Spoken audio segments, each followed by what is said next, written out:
Hi, well, this quick tip is coming to you in the form of a harmony quiz. So if you're not really into harmony yet, this may not be the quiz for you. If you're into it and you just want to see where you're at and what you know and what you don't, this could be quite a helpful one. So I've put a bit of 4-part harmony up on the board there, and I'm going to ask 10 questions just to see how you get on with it.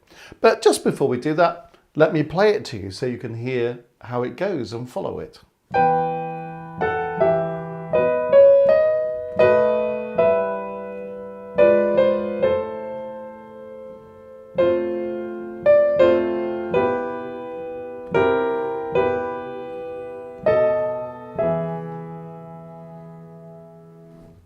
And just listening to it, I'm sure you heard there are various interesting things going on. Okay, so let me shoot 10 questions, and when we get to the end, we'll see how you get on with it. The first question is, which key is this piece of music in? Which key is the piece in? Question 2, what do you notice about the final chord?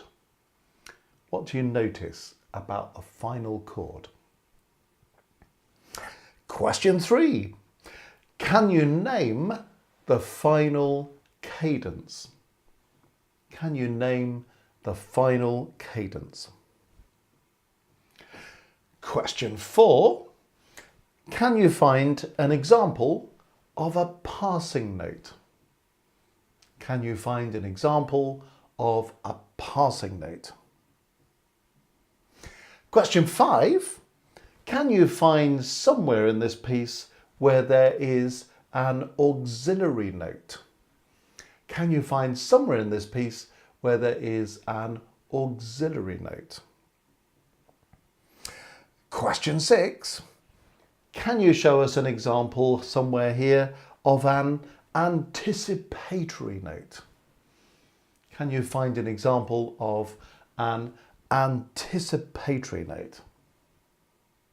Question 7, can you find a 7th chord within the key? So can you find a 7th chord within the key? Question 8, can you find a diminished 7th chord? Can you find a diminished 7th chord? Question 9, can you find a Neapolitan chord? Can you find a Neapolitan chord? And the final question 10, can you find an augmented 6th chord? And furthermore, can you say what kind of augmented 6th chord it is? Well, I wonder how you got on with all of that. And if I'm talking a foreign language, please don't let it worry you at all. And if you look in our advanced theory package of films, you can find the answers to all of this. But let me run through the answers for those of you who've been able to engage with that quiz. First of all, what's the key of the piece? Well, there's 1 sharp in the key signature, so that tells us there are 2 possibilities, G major or E minor. This piece is in E minor. The D sharps are a little bit of a clue. Sometimes it's D sharp, sometimes it's D natural, but that's what you might expect in a minor key because it's the raised 7th. Sometimes we do that, sometimes we don't.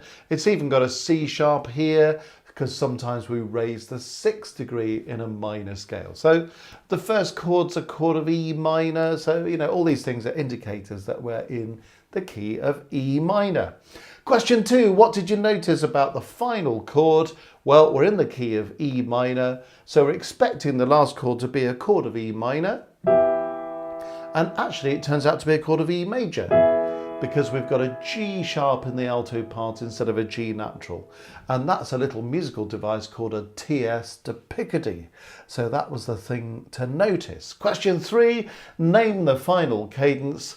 Well, the last cadence goes chord 5-7 to chord 1 with a tierce de Picardy, so it's a perfect cadence. Question 4, show an example of a passing note. Well, passing notes in this piece, Here we are, the F sharp in the sopranos passing between G and E. G and E both belong to the chord. It's a chord 1 in E minor. F sharp is just passing by step between. There's also a passing note in the alto part. We're going from B to G. The B and the G belong to the chord. The A doesn't, but it's passing by step. So there we are.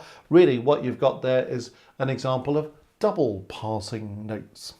Question 5, show an example of an auxiliary note. Well, here's an auxiliary note, this C sharp. The D sharp belongs to the chord. We come down a note to a note that doesn't belong to the chord, and then we come back up to the note we left. So that's an example of a lower auxiliary note. Or here is an example of an upper auxiliary note. The C belongs to this chord, as does this C. The D is just going up one and coming back. So that's an upper auxiliary note. Show an example of an anticipatory note. Well, C here in the soprano part is anticipating the C that belongs to the next chord. So D belongs to this chord, C doesn't, but is anticipating that C that comes next. Question 7, finding a 7th chord within the key. Well, here's an example of that. This is a 5-7 chord in its last inversion because the 7th is in the bass. So we say that's a 5-7 chord. Or we've already talked about this 5-7 chord there.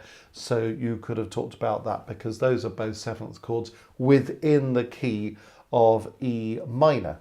Find a diminished 7th chord was question 8. The diminished 7th chord comes here. Do you see that G sharp and an F natural and a B and a D? So that's the diminished 7th chord.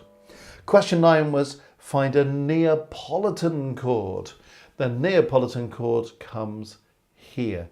Remember, a Neapolitan chord is built on the flattened 2nd degree of the scale. So we're in E minor, the 2nd degree is F sharp. So flatten it by a semitone, F natural, build a major chord, F, A, C. Usually put it in first inversion for a Neapolitan. That's exactly what you've got there. Lovely colourful chord there, isn't it?